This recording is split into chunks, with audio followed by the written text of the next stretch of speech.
Hello, this is BestKHparodies with my review of Majora's Mask. I decided to do something different for a change and review a game that I played. I'm gonna score it based off of 10 key points involved in the game, and then give it an overall score out of 100, as well as a personal score that I think the game deserves.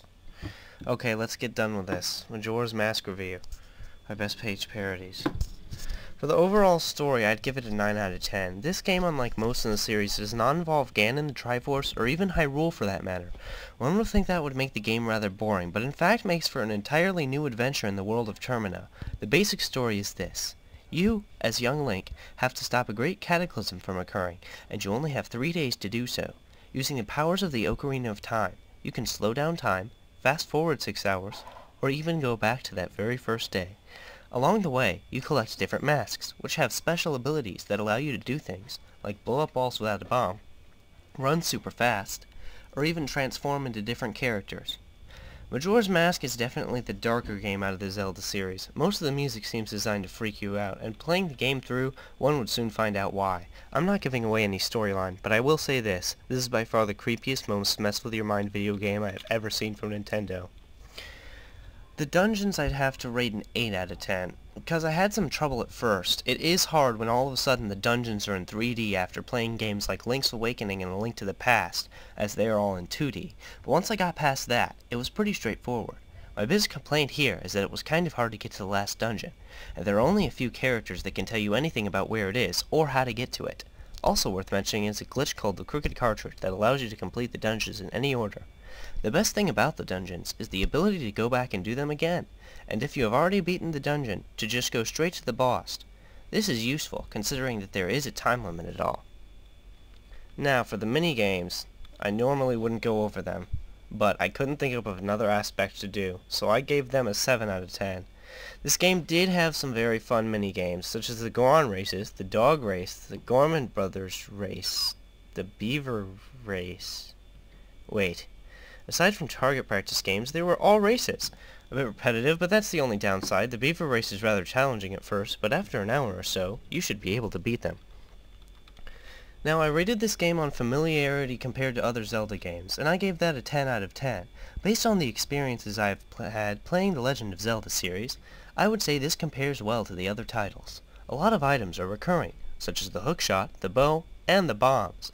Also, this game featured items from the previous game, Ocarina of Time, such as the Ocarina of Time itself. The overworld theme is none other than the recurring overworld theme that has been adapted to fit every game since. I would say if you've played any Zelda game before this, you are probably very familiar with how this works. Also, the game even featured one of my favorite characters, Kapora Gabora, who guides you at key points in the story. For the difficulty, I give it an 8 out of 10. This game is not overly challenging. I was able to complete most of the dungeons and side quests in a relatively short time, without the use of a game guide or a walkthrough. However, Cafe's quest is the longest, most boring side quest I have ever played through in any video game. It was so boring that I still haven't gone back and played it all the way through. If you want to complete this quest, however, there are several online walkthroughs that can help you accomplish this goal. Otherwise, you can just kiss that mask goodbye. You're never going to get it. The music I rated 10 out of 10.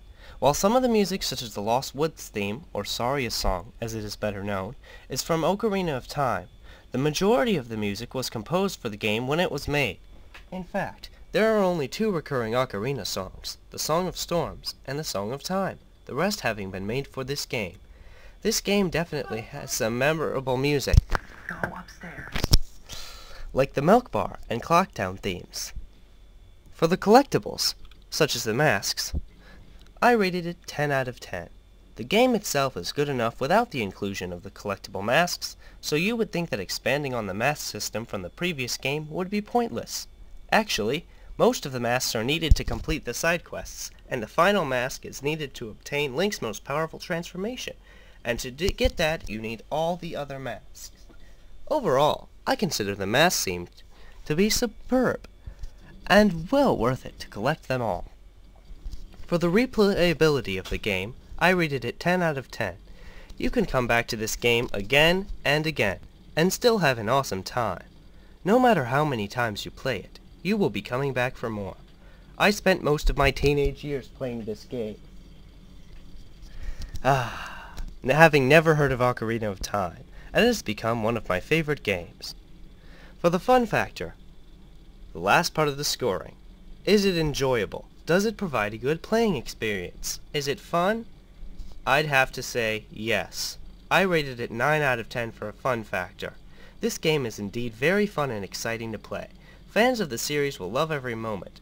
The experience is well worth whatever price you have to get this game at, honestly. Things I liked.